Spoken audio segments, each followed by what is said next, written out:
香萍啊，你先不要着急，你一向都不是那么冲动的，怎么一碰到伯南的事就乱了方寸了？老爷，你又不是不知道伯南他……我想过了，说不定豆豆这么一做，对伯南也是一件好事，是一个转机啊。他带着伯南到处乱跑，你还说是好事？老爷，你怎么可以这样对我们的儿子？你先别着急，听我说啊。香萍啊，你觉得我们过去是不是都做错了？老爷，这话是什么意思？这么多年来，我们把伯南藏着掖着，不让他出门，不让他见客的，对他来说，是不是太过于残忍了？我们都很清楚的，伯南他来日无多了，何不让他快快乐乐的过几天日子？可我相信，以豆豆的聪明，伯南跟着他不会吃亏的。你说的这些我都明白，但是作为母亲，放任自己的儿子在外面漂泊，被人耻笑，遭人歧视，甚至发生意外，我舍不得伯南呢。老爷，我舍不得伯南呢。舍不得也得舍，难不成你还想跟他过上一辈子吗？啊？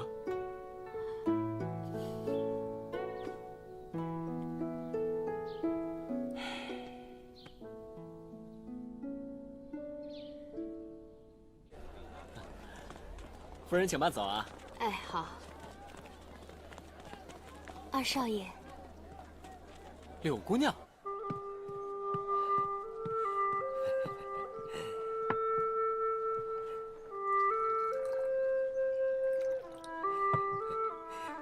柳姑娘，请喝茶。谢谢。这幅山水画气势磅礴，意境更是上乘，但角落里的鸟却温润纯清，是幅好画啊。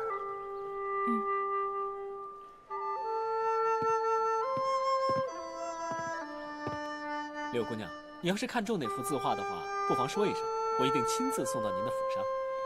不用了，我随便看看。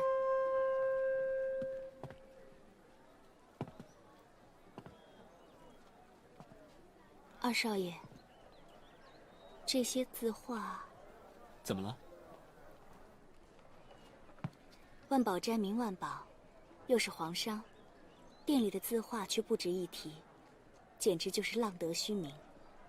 哎，柳姑娘，这些字画只不过是我们万宝斋收藏的一小部分而已，其他更多的珍品都收在我们沈家的库房里头。是吗？是啊，柳姑娘，你要是感兴趣的话，不如择日再来，伯妻一定多准备几幅字画供姑娘赏玩。择日不如撞日，不如现在前往吧。这怎么，二少爷不愿意啊？柳絮莽撞，库房乃是沈家藏宝重地，我一烟花女子哪有资格要求？二少爷，柳絮告辞。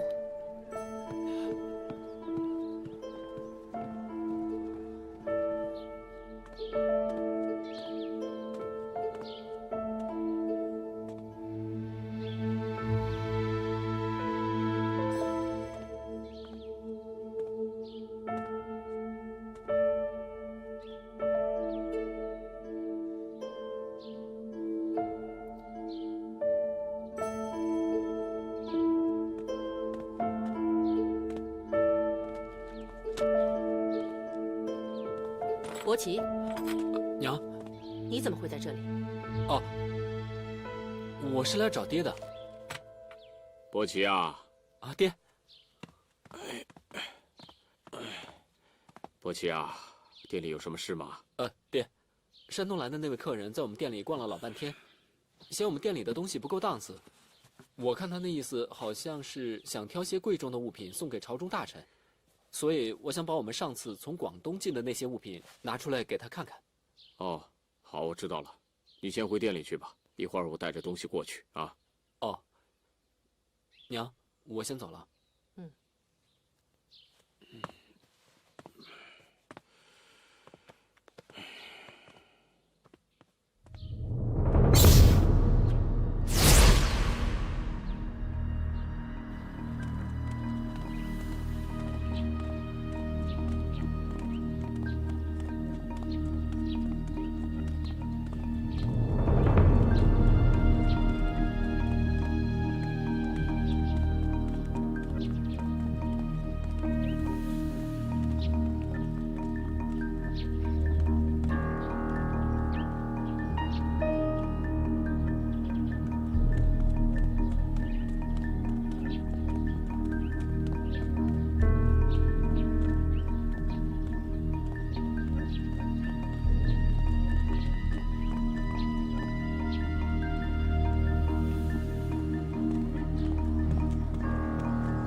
原来万宝斋的库房就在这里。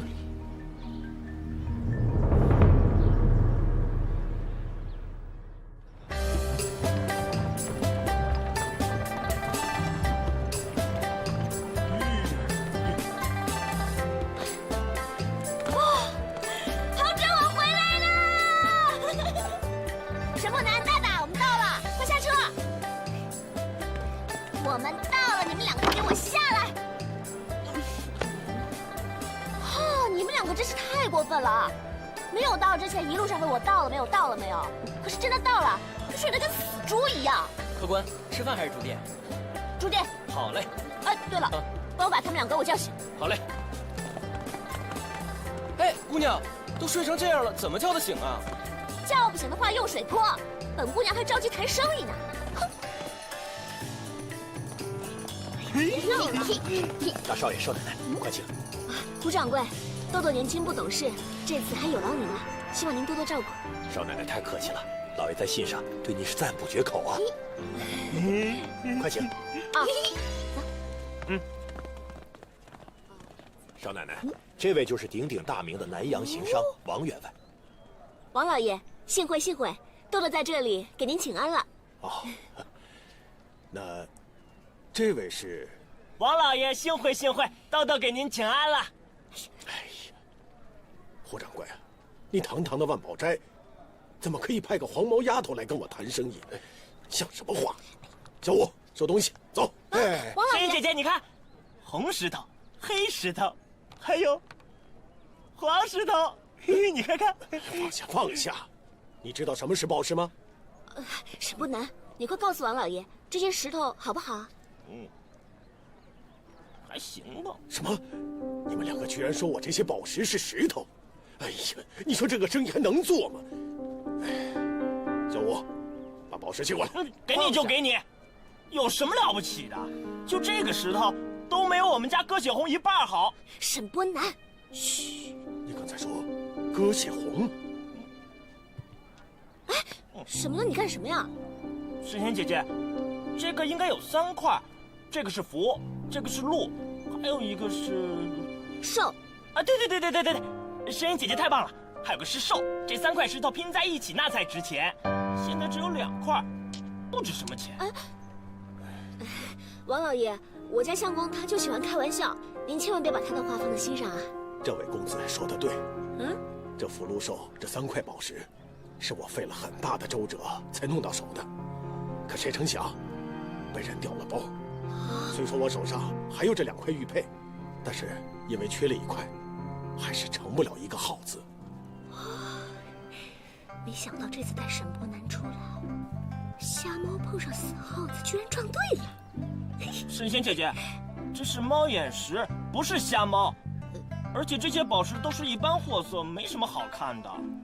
哎呀，少夫人，这位公子眼力过人，字字珠玑啊，说的真是太对了。哎，小五，来把箱子拿过来，请这位公子鉴赏我们的玉石吧。请。少奶奶，东家看上的就是这块玉石，一会儿你可看仔细了。我知道。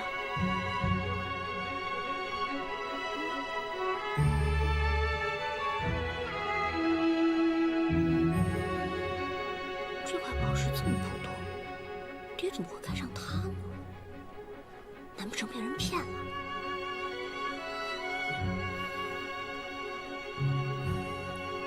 沈波南，这块石头到底好不好啊？沈波南，你说话呀！喂，沈波南，你怎么了你呀？大少爷，神仙姐姐，波南从来没有看过这么顶级的玉石。这块玉石水头足，成色佳，玉质精细，釉质细腻，是出自安南老坑的老坑玻璃种。波南从来没有见过这么好看的玉石。果然是行家，只瞧上一眼就能说出玉石的出处，佩服佩服啊！胡掌柜，万宝斋名不虚传，这位沈大少爷鉴赏宝石的能力，叹为观止啊！少奶奶，王员外，那咱们坐下慢慢谈。好，好。不对，怎么了？怎么回事？这块玉石里面有瑕疵。瑕疵？哪来的瑕疵啊？这儿，拿这灵玉石的工具来。完了，全完了！没想到我做了一辈子玉石生意，最后还是走了眼。这块玉石是我倾家荡产、耗尽一生的积蓄才购得的，这下全完了，全泡汤了。欣欣姐姐，这位王员外好可怜哦。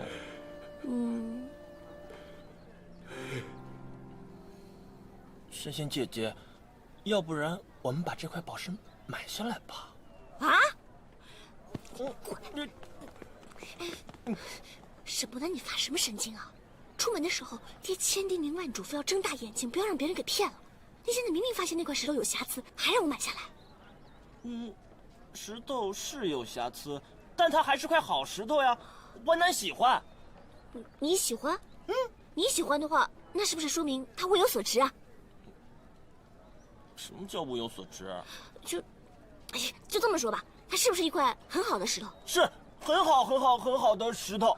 你确定？好，那我就听你的。王老爷，您就别再伤心了。此番南下，我爹特意交代过，王员外您是诚信君子，我们万宝斋向来以倾心交友为重，所以这次的生意呢，我们就按之前给您开出的价格成交，您看怎么样？大少奶奶。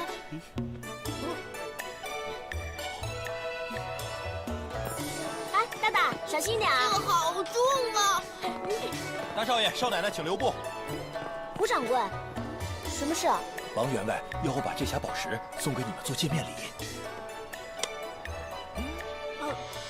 这不太好吧？胡掌柜，麻烦您还给他，就跟他说他的好意我们心领了。少奶奶，您甭客气，这是您应该得到的。少奶奶宅心仁厚，就原价买下宝石，光凭这一点，够王员外感激涕零的了。胡掌柜，你知道吗？我离开京城之前，我爹千叮咛万嘱咐，说得饶人处且饶人。再说了，我相公也说这块玉石是无价之宝。我们这一次给王老爷行个方便，想必对我们万宝斋以后的声誉也是很有帮助的。高，少奶奶要不要在杭州多停留几天，顺便看看西湖，再吃吃杭州的特产？啊，不了，我还有一些私事要处理，就不麻烦您了。那我就不送了，二位慢走。好，那胡掌柜再会。走。萱萱姐姐，我好困呢。那咱们就回去吧。好。哎呦，小美人儿，哎，好啊！看什么看？走开！快走，快走！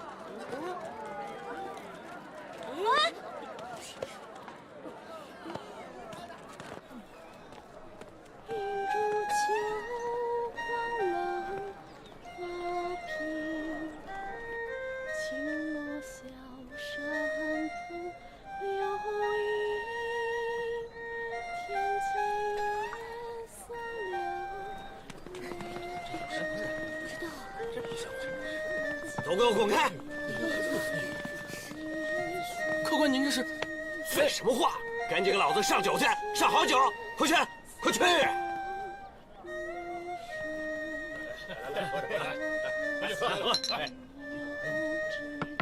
你看，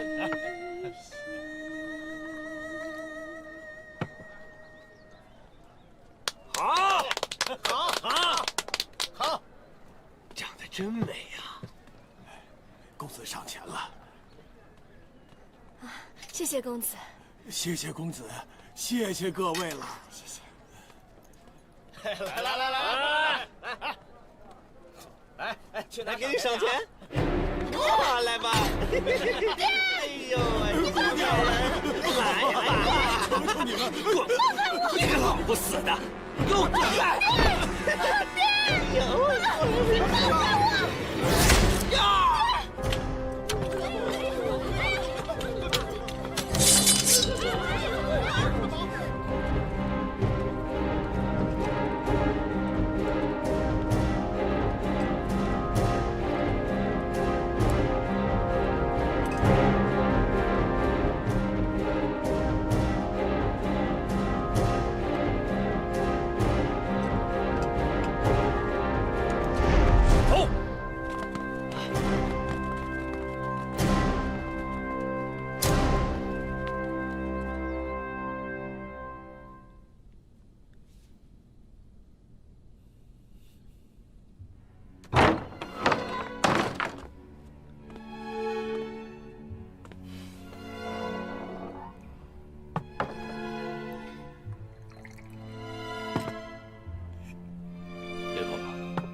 你怎么了？谁又惹你生气了？还能有谁？要不是苏老板再三叮咛，我今天非在酒楼大开杀戒不可。苏老板，你找我来，不就是让我帮着杀人的吗？我带着这帮弟兄，在村子里憋了好几个月了，这也不许，那也不许，你到底还想不想造反了？野口，你这次就回去叫你那帮兄弟把武士刀给我磨锋利一点。你说的是真的？太好了，我回去告诉他们做好准备。哈哈哈哈哈哈！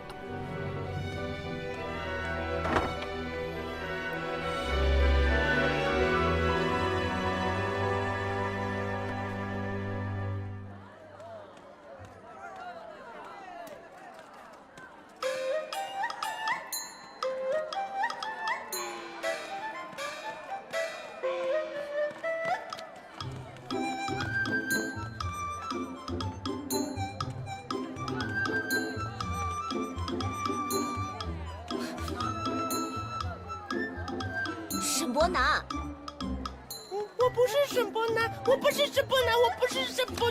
别闹了，沈伯南，你怎么会在这里啊？伯南想跟神仙姐姐一起玩。我跟你说过很多遍了，我不是去玩，我是要回我的老家一趟。你先回客栈去，我马上就回来。伯南也要回老家。我跟你说了，不行。为什么不行？我是回我的老家，关你什么事情啊？沈伯南，我告诉你啊，如果你再不听我的话，以后我就不再带你出来玩了。赶紧回去。就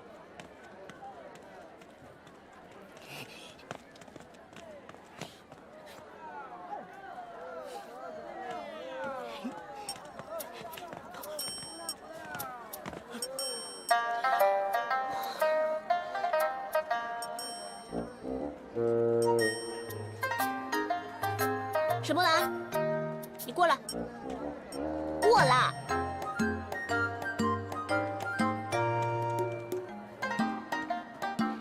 你不是说要买老卓家的桂花糕给我吃吗？哎呀，伯南都忘了，伯南还有银子呢。啊，用不了那么多，这些就够了。你看见那家店没有？你就走过这座桥，然后往右手边再走5步，就是老卓家桂花糕饼铺。你走进去，然后跟老板说我要买一个桂花糕，把这些银子给他。听清楚了没有？过桥，右手边走5步，桂花糕。买桂花糕，我知道了。没错。然后你买完桂花糕之后呢，就在这个桥上等我，不许乱动，知道了吗？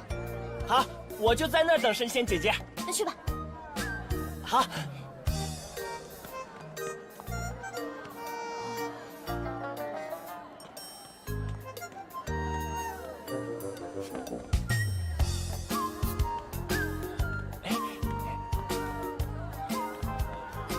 神仙姐姐说，下了桥，右手走5步，1、2、3、4、5。哈，卓家糕饼店。先生你好，请问你们这里是卓家糕饼店吗？是的。给我来一个桂花糕。好嘞，来，给这个红子包上。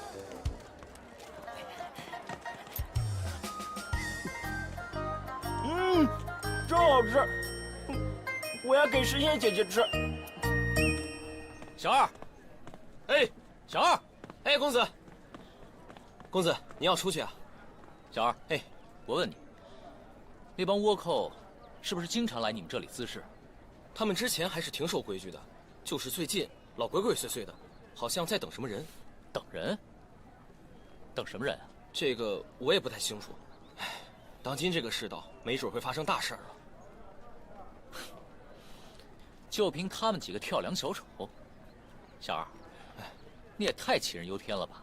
公子，我看您还是找个地儿躲躲吧。那帮倭寇可不好惹，如今你打了他们，他们肯定会找你报仇的。哼，怎么？你是担心你们同福客栈会遭受池鱼之殃，想赶我走？不，哪儿赶呀哪儿的话，我这不是为公子您着想吗？放心，没等他们来找我，我就先去找他们。公子您慢点，公子您慢点，慢走。客官慢走，慢走。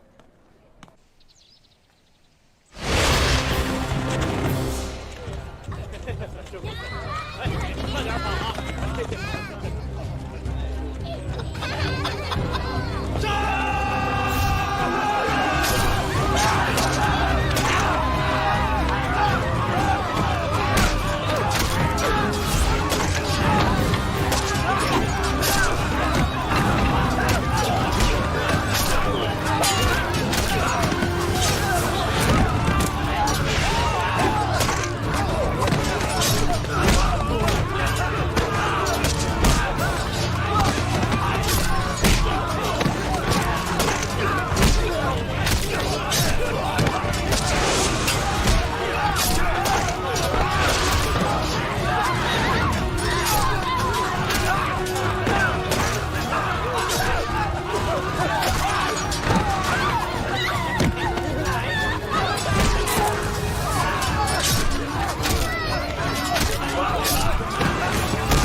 神仙姐姐，神仙姐姐，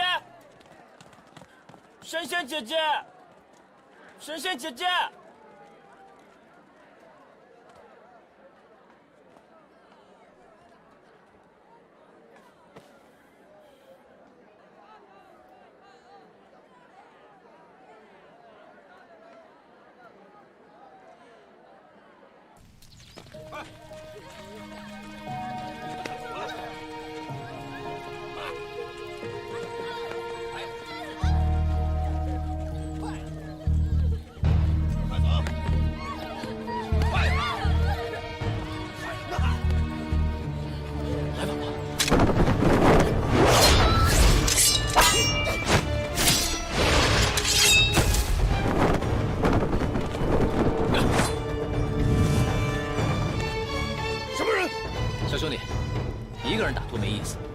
我来陪你耍耍。先管好你自己。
别追了，这人都走远了，你别白费力气了。你说这些大明的官兵真是懦弱无能，还没有打呢就被吓跑了，真是浪费民脂民膏的害虫。这些年我走南闯北，是看见了文官贪财，武官怕死，倒霉的就是我们这些手无寸铁的老百姓。你这些话也太偏激了吧？其实朝廷里面也有一些好官，想为老百姓做一些事情。那是他们还在寒窗苦读，没拿到功名之前。要是一旦把财跟权摆在他们眼前的时候，谁能挡得住这种诱惑？哼，反正我是没见过一个像样的官儿。你没见过，并不代表没有忠臣良将。兄弟，那你倒是跟我说说，这忠臣在哪儿？这良将又在哪儿呢？哎，你倒说出来给我瞧瞧。怎么不说话了？你好了，兄弟，我跟你说，忠臣良将不是靠我们在这儿争出来的。你刚才也看到了那帮官兵的表现，你说是吧，姑娘？哎，他人呢？在你批评那些忠臣良将的时候，他就已经走了。喂，那你怎么不告诉我呀？你也太不够意思了。姑娘，姑娘，姑娘！哎，你，哎，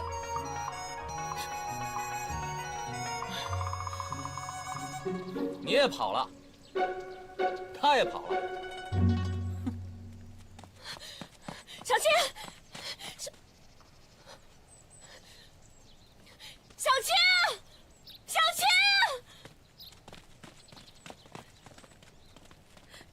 狗子你怎么了？狗子，小青，狗子你醒醒，狗子你醒醒啊！狗子，你答应过我要照顾我和孩子一辈子。狗子哥，你怎么了？狗子哥，狗子哥你醒醒！狗子哥，豆豆我求求你。我求求你救救他，救救狗子吧！我不要让他死，我不要让他死。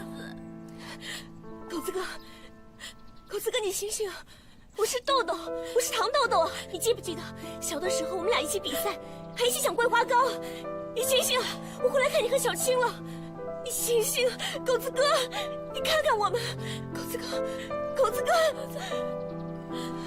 狗子。小青。狗子，我在这儿。他们有没有伤到你，孩子？我没事，我很好。豆豆他救了我和孩子。狗子，你流了好多血。狗子哥，狗子哥，狗子哥，你先别激动，你先别说话，你去找大夫，我马上去找大夫。小青，你在这里陪他。豆豆，来不及了。豆豆，我求求你，求求你，照顾我，照顾小青，还有孩子。不，你答应过我，你要自己照顾我跟孩子一辈子的，你不能说话不算数。小青，你原谅我，我照顾不了你。不，我不要你离开我，我不要你离开我，不要你离开我。豆豆，求求你。狗子哥，你放心，我答应你，我一定会照顾你孩子和小青的，我答应你，狗子哥。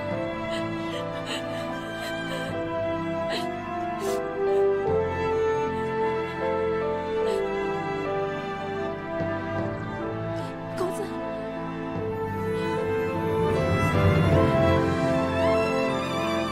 狗子，狗子，狗子哥，你醒醒！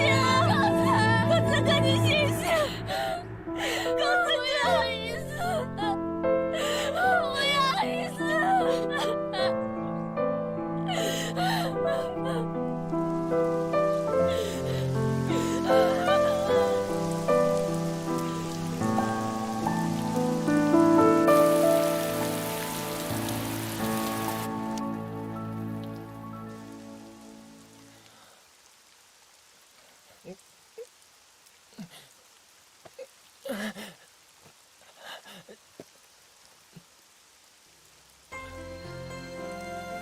神仙姐姐让我等她的，我要等神仙姐姐。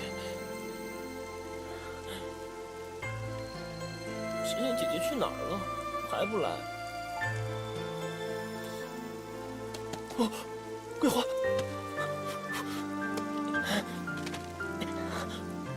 桂花糕，桂花糕不能湿，诗妍姐姐要吃桂花糕，湿了就不好吃了。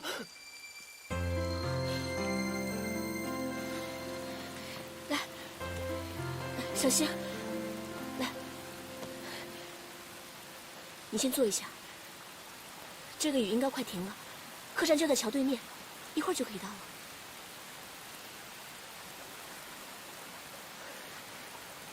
小青，你一定要坚强，就算是为了孩子，你要坚持住。孩子，我就是可怜我这个孩子，他再也看不到他的爹爹了。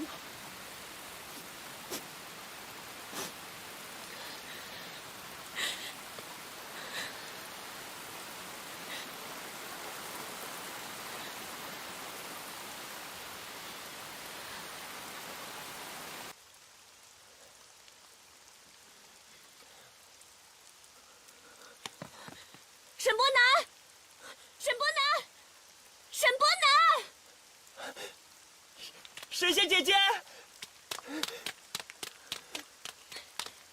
神仙姐姐，神仙姐姐，你去哪儿了？伯南一直在等你。你在这桥上等了一晚上啊？对啊，神仙姐姐跟我说，让我一直在桥上等你，我就一直等啊。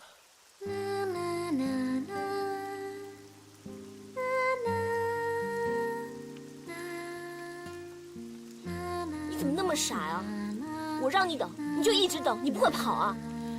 这万一是下刀子了，不是下雨，那怎么办啊？神仙姐姐别生气，伯南听你的话，伯南最听神仙姐姐的话了。我不是生你的气，我是在生我自己的气。啊！桂花糕，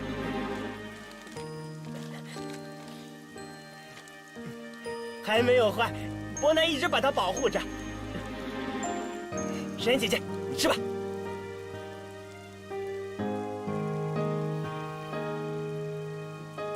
为什么不吃啊？伯南吃给你看。我吃。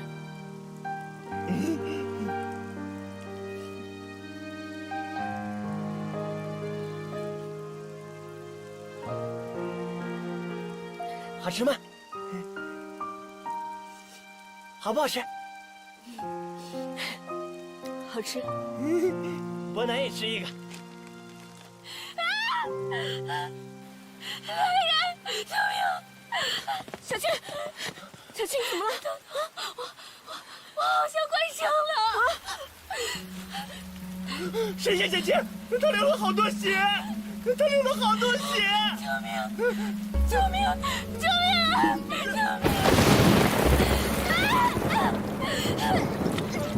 伯南，好了没有啊？仙女姐姐，水都加满了，但就是烧不开。那你快去多劈点柴啊！快点，快点把水烧开！我们烧开水，干嘛呀？我也不知道，反正以前隔壁李大姐家生小孩的时候，就是要烧很多很多的开水的。小青，生小孩？我们谁生小孩啊？你别管了，你快去劈柴啊！伯南没见过生小孩，伯南也要看生小孩。哎呀，生孩子有什么好看的？你快去啊！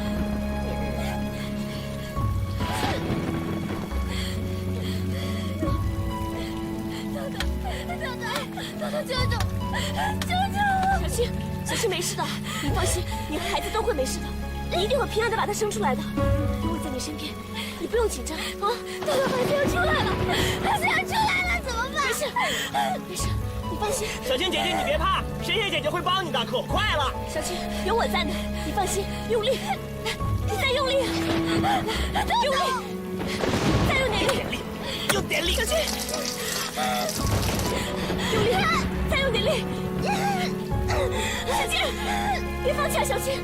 生孩子有那么疼吗？小青，用点力，再用点力，加油！我再用点力，我再用点力！好疼啊！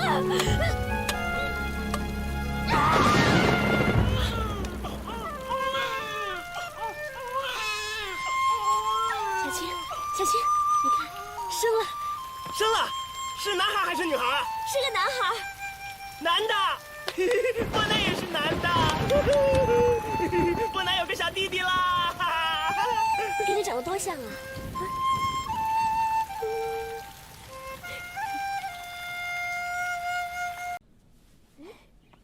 大大，哎，你把那些换下来的衣服拿到后面去洗一下。好嘞。神仙姐姐，能让伯南抱她一下吗？就一下下。那你小心一点啊，千万别把它摔着了。哎，啊，慢点，慢点啊！啊。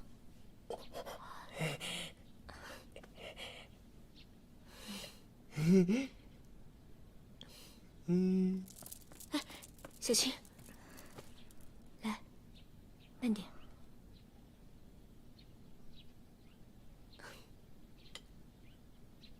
来，喝点鸡汤吧，补补身子。小青，你刚生完孩子，身体最重要，你就喝一口吧。就算不为了你自己，也要为了孩子呀。豆豆，我真的好想狗子，我好想他。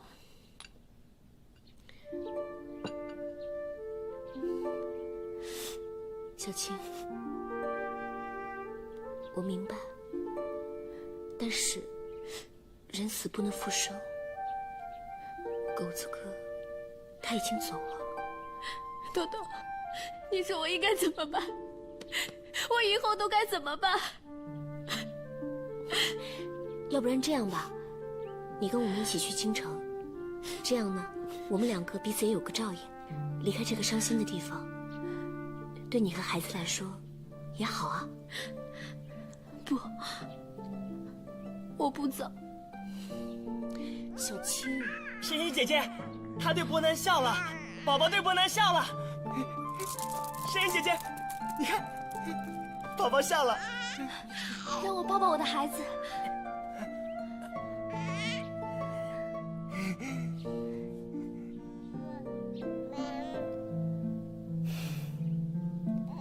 他长得可真像他爹。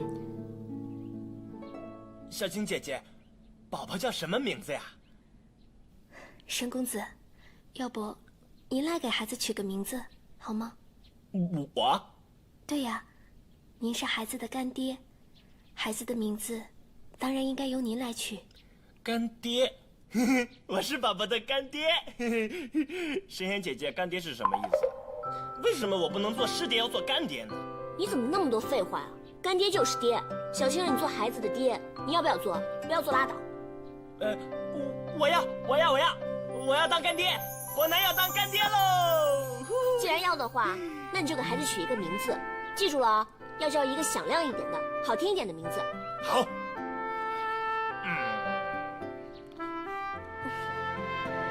哎，你以为你考状元呢？想这么长时间？别这样，豆豆。人家沈公子是真心待你，你要懂得珍惜，不要像我这样，等狗子失去了，才知道他的好。我想到了。什么？宝宝的名字就应该叫宝宝。宝宝好，这个名字我喜欢。宝宝，以后你的名字就叫宝宝喽。沈公子，谢谢你。等孩子以后长大了，我会告诉他，这个名字是他干爹给他取的。宝宝。三少爷，哎呀，胡掌柜，三少爷，您去哪儿了？老胡找您找的好苦啊！你找我什么事儿？不是我找您，是东家要我捎个口信给您。下个月是大少爷的寿诞生辰，让你别忘了回家一趟。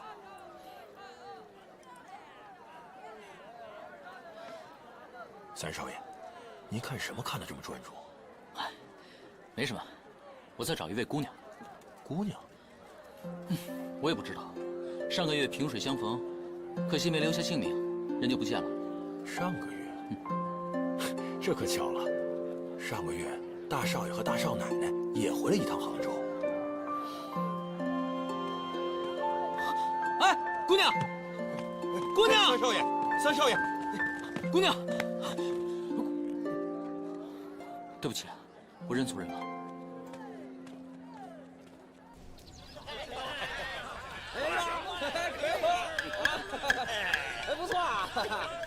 怎么样？啊？来，走。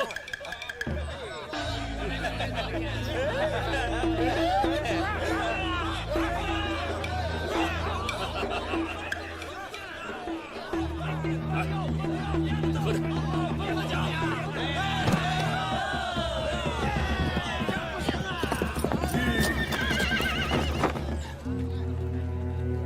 大人，主人来信了。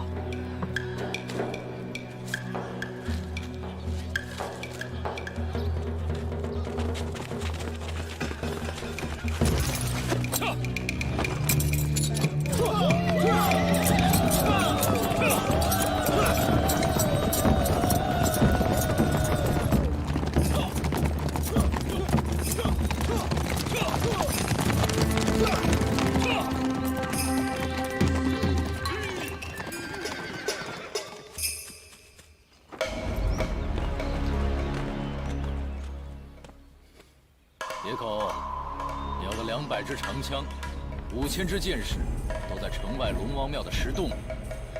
我已经做了记号，很容易找到。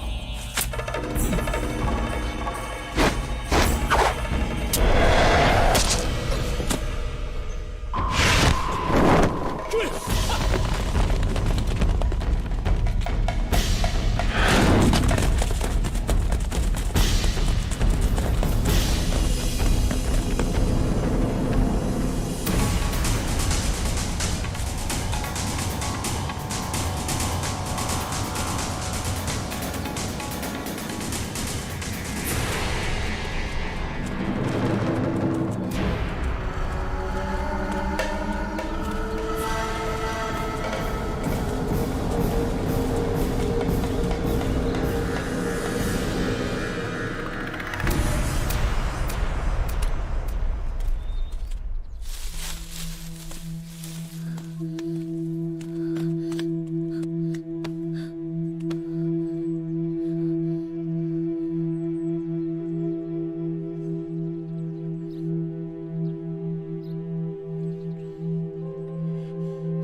什么人？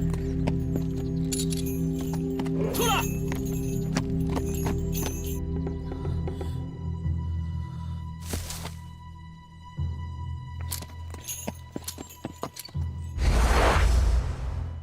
老爷，大少爷回来了。好，爹，娘，伯南，大大回来了。你看我都瘦了。爹，伯南有个好消息，伯南要当爹啦！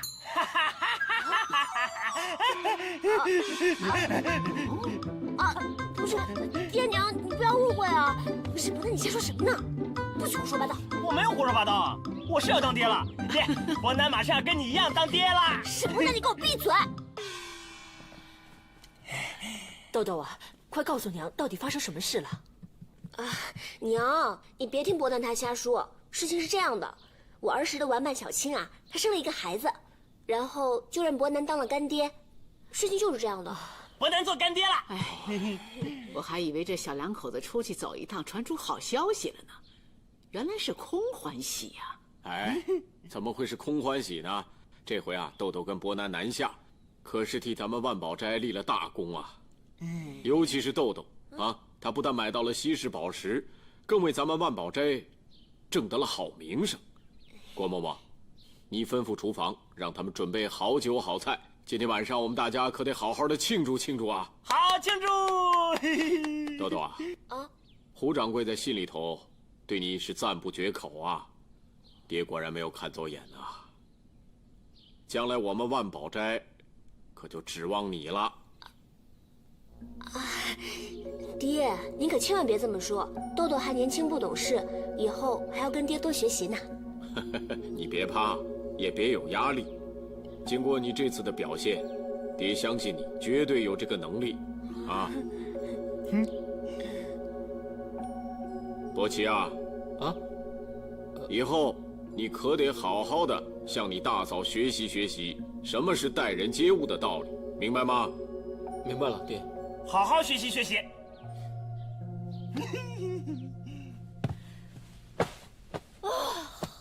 好舒服。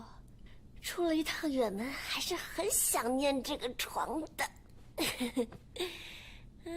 神仙姐姐，干嘛？你猜我手里有什么？什么东西啊？你看，元宝，你哪来的？爹给的。啊？爹说，一个给神仙姐姐，另一个给伯南，但是伯南要把这个也给神仙姐姐。这么大锭银子，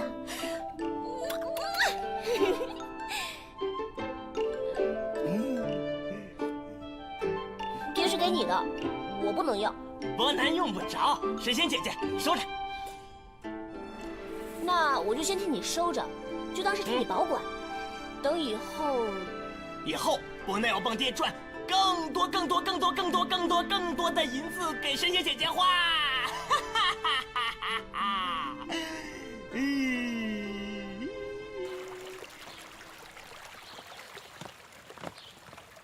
沈波南，沈波南，沈波南，你过来！神仙姐姐，神仙姐姐，拿去。小白兔，没错，送给你的。真的吗？谢谢神仙姐姐。小白兔，小白兔，神仙姐姐对我真好。小白兔，神仙姐姐，你看，这神仙姐姐。哎，爷，哎，哪来的小白兔啊？嘿嘿嘿嘿嘿。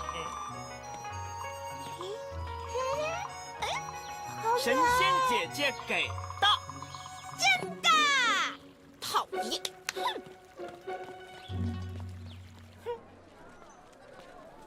赵兄，您看一看这块和田玉，色泽圆润，绝对是块上等货色。哎，豆豆，有事吗？哦，没事，爹，您先忙，我一会儿再来找您吧。哎，没关系啊，赵员外跟我是老朋友了，有话你就说吧。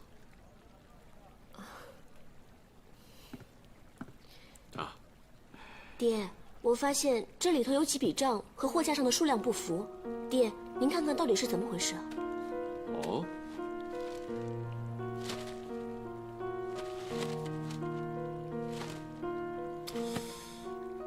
赵兄啊，您仔细的欣赏欣赏，我一会儿过来啊。是。豆豆，来。豆豆，你呢？这就上库房去一趟，把那些货调个个拿过来啊，去吧。爹，这么做不太妥当吧？我看您把这钥匙拿回去，改天您把进出货的单据给我就好了。这有什么不合适的？你别忘了，你可是我们沈家的长媳，爹往后的日子要倚仗你的地方还多着呢。来，拿着。老爹啊！老爷，你现在送大少奶奶去库房一趟。好，大少奶奶，你跟我来。嗯。这串钥匙代表着万宝斋至高无上的权力，爹从不轻易的摘下，也从不曾交给其他人保管。没想到今天，爹却如此轻易的就交给了唐豆豆。你确定没走错吗？万宝斋的库房怎么会在这么隐秘的地方啊？正所谓啊，财不外露，这库房肯定是越隐秘越好。来，大少奶奶，咱们到了。就这儿啊？哎，没错。您进去吧，我在外面等您。啊。哦。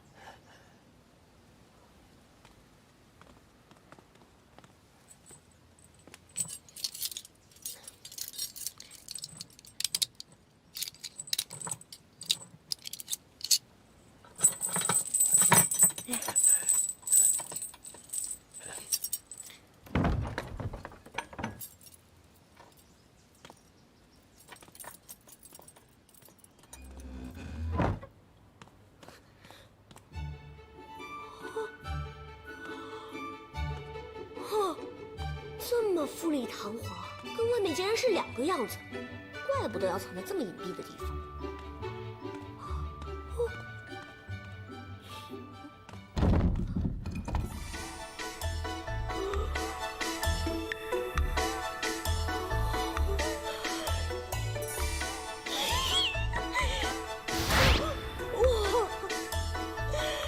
我不是在做梦吧？这么多宝贝！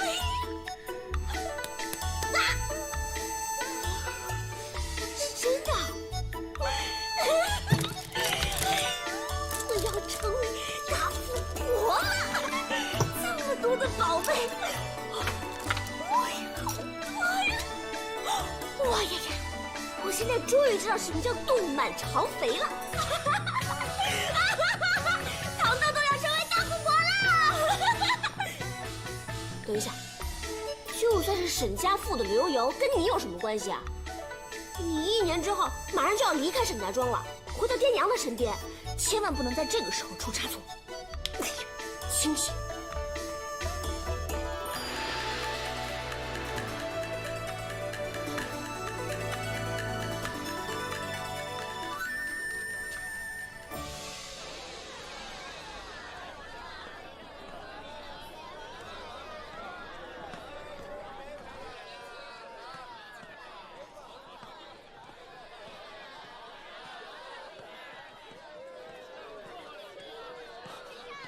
柳姑娘，二少爷。哦，小小心意不成敬意。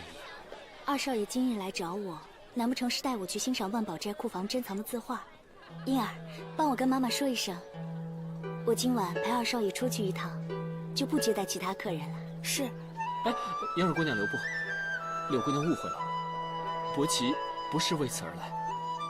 既然这样，柳须先告辞了。哎，柳姑娘，让你失望，伯奇十分抱歉。但是我向你保证，改日一定专程请柳姑娘参观我万宝斋的库房。到时候再说吧。英儿，送送二少爷，请吧。柳姑娘，哇，柳姑娘现在越来越迷人了。原来是孙员外，这些日子您到哪儿去了？好久没来看柳须跳舞了。哦，我呀出去谈了桩生意，这不一回来马上就来看柳姑娘。没想到柳姑娘现在真是越来越风骚迷人了，体贴多情。孙员外如若不嫌弃，跟柳须上楼喝一杯。柳须想知道员外在外面遇到什么新鲜事了，好吗？好啊，我老孙一定知无不言，言无不尽。柳姑娘，请。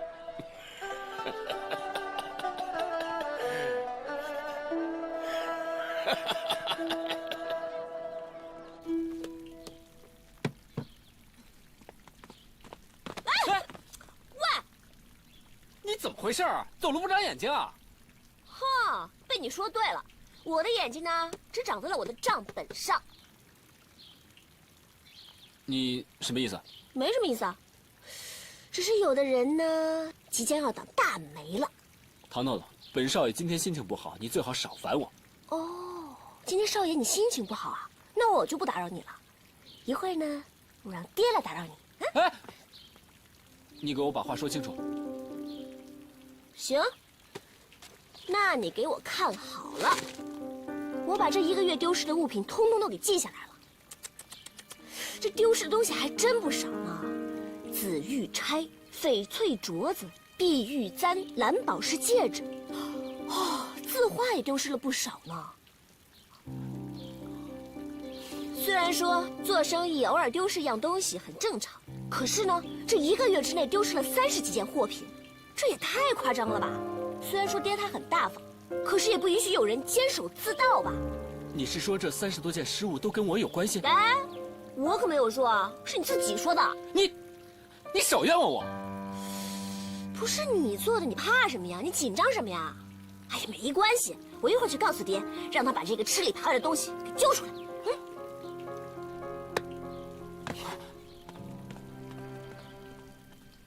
吃完了快快长大。哼，爷，人家好羡慕这只兔子哦，这只兔子都能吃到你亲手喂的胡萝卜，大的都没这个福分。哼，那你吃？这是兔子吃过的东西，大的怎么能吃呢？我最爱馒头了。你一会儿要吃，一会儿又不吃，你到底想怎么样嘛？你也太不懂人生的心思了吧！人家都快伤心死了。你不许哭！你还哭？没意思，不跟你玩了。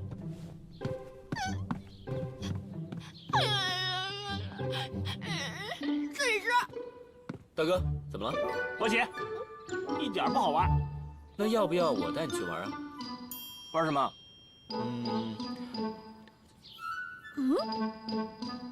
如何？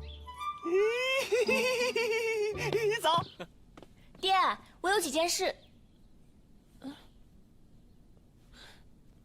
奇怪，爹明明在家的呀，去哪儿了？郭嬷嬷，您看见我爹没有啊？他跟你娘看朋友去了，你找他有事吗？哦，我这有些账，有些不清不楚的，想让爹看一下。啊。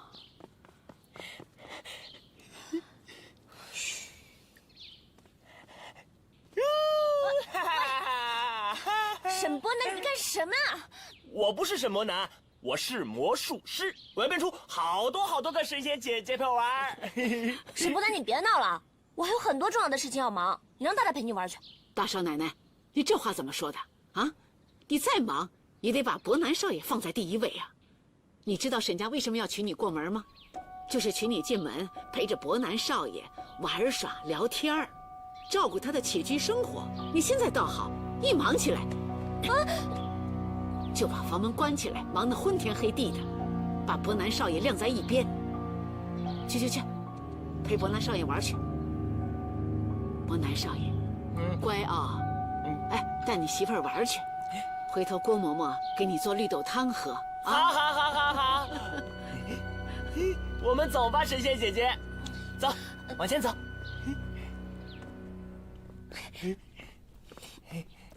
沈波南，你到底要干什么呀？我还有很多事情要忙呢。神仙姐姐，你别着急，我变戏法给你。沈波南，你不要再闹了，行不行？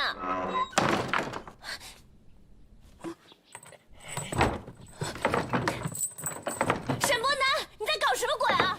打开门，要不然我生气了。沈波南，你快开门呐！听见了没有？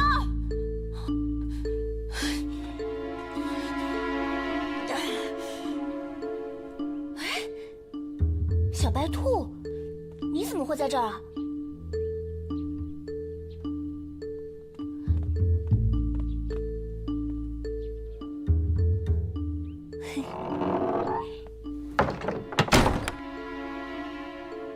小家伙，你怎么跑这儿来了？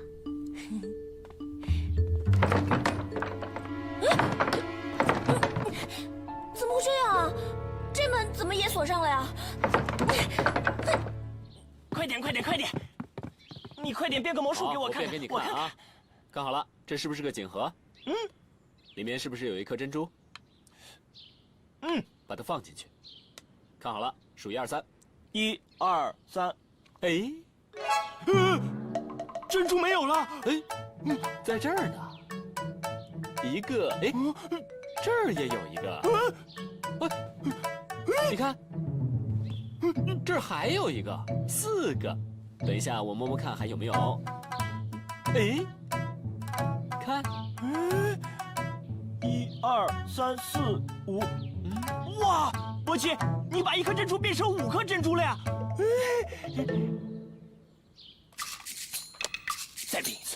再变一次。好。这5颗有难度啊，等一下我先运一下功。好了，你数1、2、3。1、2、3。嘿，5颗珍珠都没有了，厉害吧？这个好玩，我要去告诉神仙姐姐。哎，先别去，你的神仙姐姐已经被我变到别的地方去了。啊？你不是说豆豆平时忙没时间陪你吗？所以啊，我就帮你变出了5个豆豆来。5个神仙姐姐啊！哇！现在一个在万宝斋，还有一个在书房。剩下的3个，等一下我听听啊。剩下3个都出去了。出去了？他去哪儿了？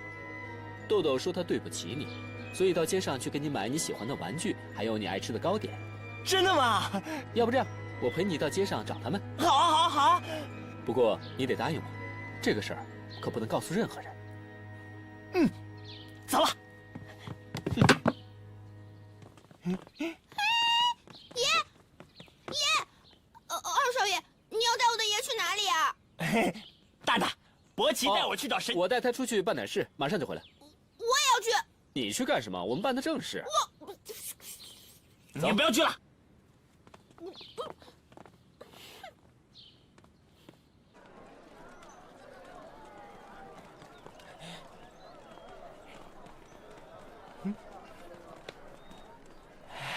哎呀，糟了，我怎么把这么重要的事情给忘了？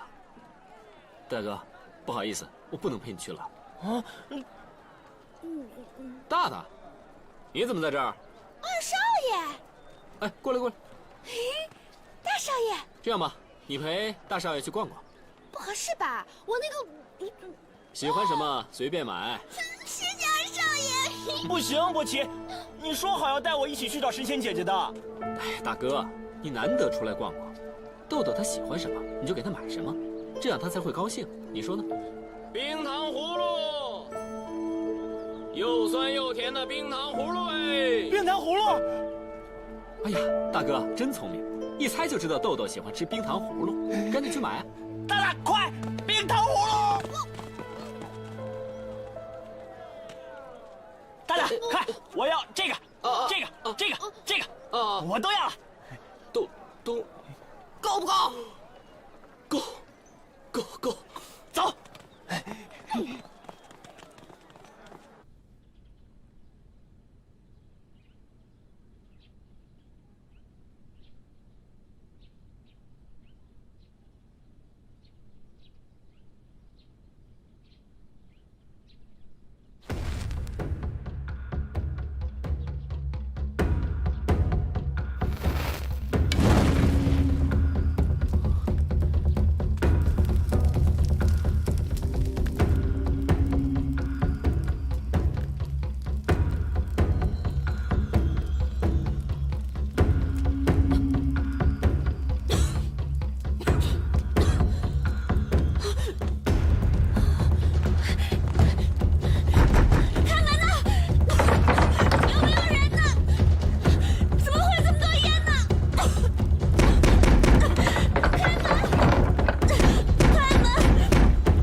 大大，爷爷，你吃不吃？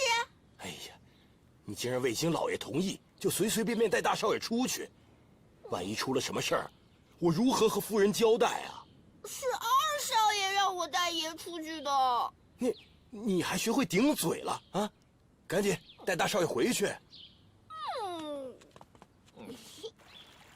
失火了！丁管家，不好了，柴房失火了！啊，柴房怎么会失火呢？赶紧带我去看看。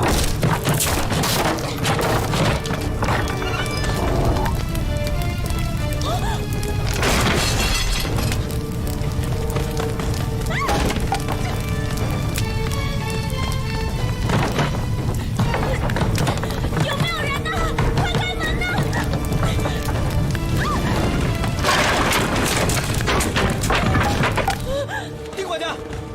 丁管家，柴房失火了。里面有人没有啊？应该没有吧？谁没事跑到乌漆八黑的柴房里待着？您瞧，门上还拴着铁链呢。哎呀，快找几个人来救火呀！是，快！救火了！救火了！爹爷，怎么着这么大的火呀？哎呀，大大，你把大少爷带到这儿来干什么呀？还不快回屋去！爷，快走吧！闹这么大的火，这到人家里也就完蛋了。神仙姐姐，大少爷，走吧，少爷，神仙姐姐，别叫了，大少大人不会在里面的。大少爷危险了，少爷，不能进的，大少爷。神仙姐姐，大少奶奶，快把门劈开，小猪！我来，快！少爷，大大姐小心呐！大少奶奶，大少奶奶，大少爷，大少爷不能进的，这个危险的！大少爷，大少爷，危险呀！哎呀，神仙姐姐，神仙姐姐，神仙姐姐，大少爷，哎呀，大少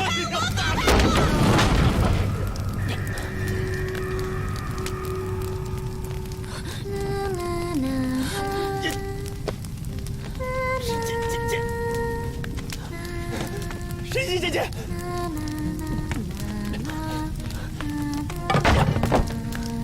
神仙姐姐，神仙姐姐，你醒一醒，你醒一醒，伯南来了，神仙姐姐。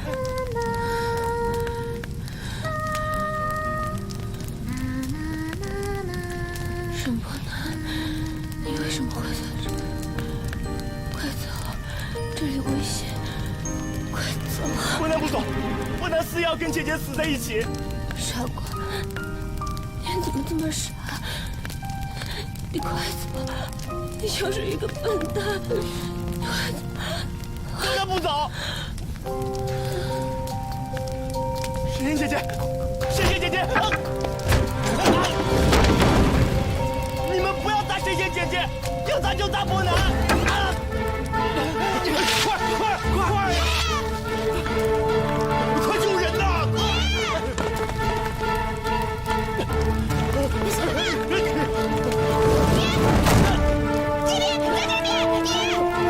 大少爷来了！快！把大少爷和大少奶奶带出去！快！快出来这边！快！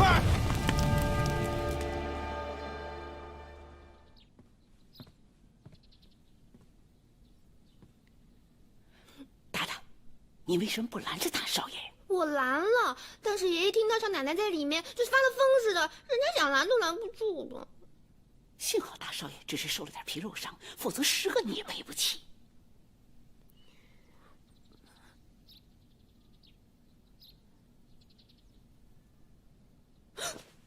伯南，伯南，豆豆，你醒了。刚才大夫看了你的伤势，说没有大碍。伯南呢？沈伯南他在哪里？他有没有受伤啊？他不就睡在你身旁吗？啊？伯南，伯南，沈伯南，你醒醒啊！沈伯南，你醒醒啊！沈伯南，你醒醒！你不要再摇他了，大少奶奶。原来爷满脑子里都是你，那我在他心里算是什么嘛？伯南，豆豆，香萍，伯南跟豆豆没事吧？老爷没事，他们俩受的都是些皮外伤，休息几天就没事了。老丁啊，究竟怎么回事？柴房怎么会无缘无故失火啊？赶紧去查清楚。啊，是老爷。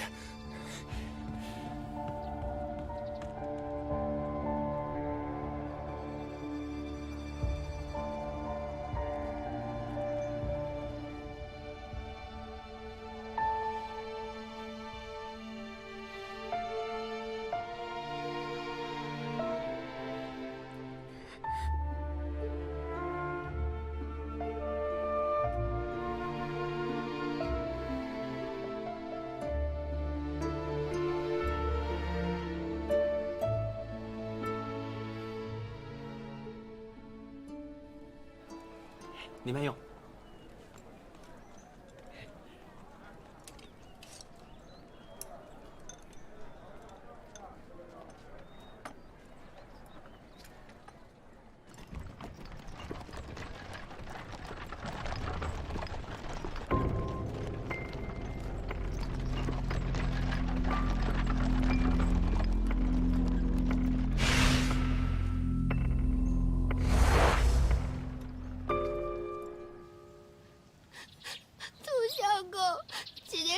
头七，大大带了你最喜欢的小兔娘子，我们来给你上个坟。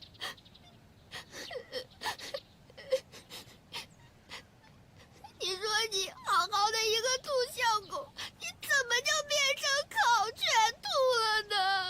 你烤就烤吧，你还把自己烤焦了。自从你走后，姐姐兔子就变成孤苦伶仃一个人了，哦，不对，一个兔了。现在就跟大大一样，我们两个人孤苦伶仃的。自从大大的爷有了大少奶奶以后，他也不那么喜欢大大了，对大大都不好了。哦，对了，那天我看他连命都不要，就往那边柴房跑去救大少奶奶，人家的心都碎了，心都碎了呀！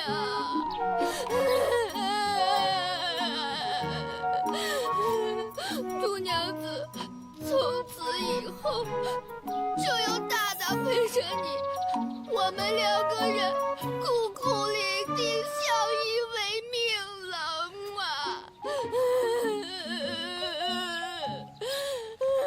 你还有完没完呢，大大？大少奶奶，我带小兔子给他的小公上坟啊！我看见了。你说他多可怜，那个兔子还是你送给我们的呢。他临死之前，是我和爷我们一起照顾他们的。大大，兔死不能复生，你不要伤心了。他死得冤呐！少奶奶，我记得你明明把他锁在笼子里的，我也不知道你说他怎么又跑到柴房里面去了吧？事情都已经这样了，你再追究也无济于事啊。要不然这样吧，改天我再送你一对兔子。啊，再送一对兔子？对啊，是一对兔子哦。一对兔子？哎，好呀好呀，谢谢大少奶奶。所以你不要哭啦，赶紧收拾一下，大少爷找你呢。也找我呢？我还得去补个妆，补了妆一会儿再去好吗？赶紧的。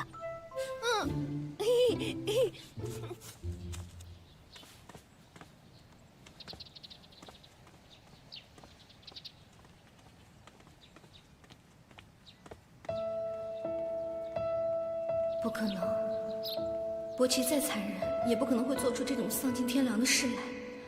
老天保佑，千万别让事情是我想象的那样。不会的，伯奇肯定不会的。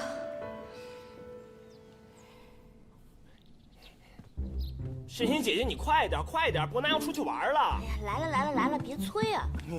这已经很快了，把手伸进来。史伯南，我问你件事，你一定要老实回答我。好啊。那天你为什么要把我关进柴房啊？你还记不记得那天你跟我说你是魔术师，会变出很多个我来，后来你就把我关进柴房了。伯南记得，后来伯南一直找啊找，都没有找到神仙姐姐。那是谁让你做的呀？是伯南不能说，伯南答应不能说啦。是不是沈伯奇让你这么做的？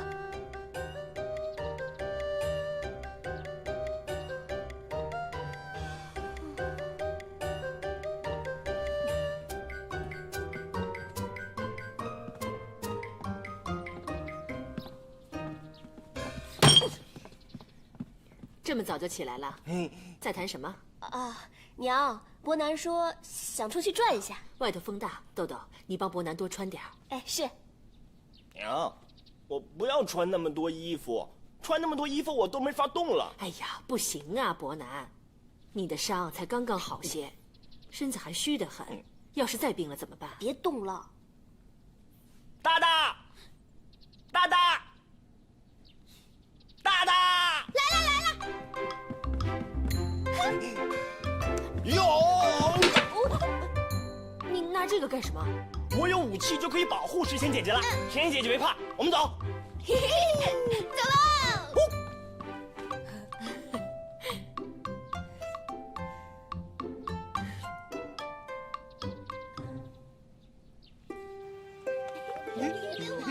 喽！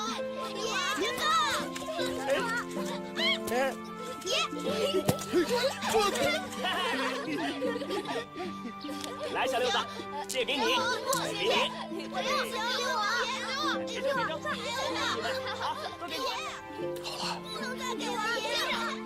都给你们，都给你们！真的，哎，你们拿回来，不能给你们。接着，姐，神仙姐姐，神仙姐姐，生日快乐！兔子，小白兔，呀，好可爱！你真的买了2只啊？姐，你看它的眼睛，好可爱！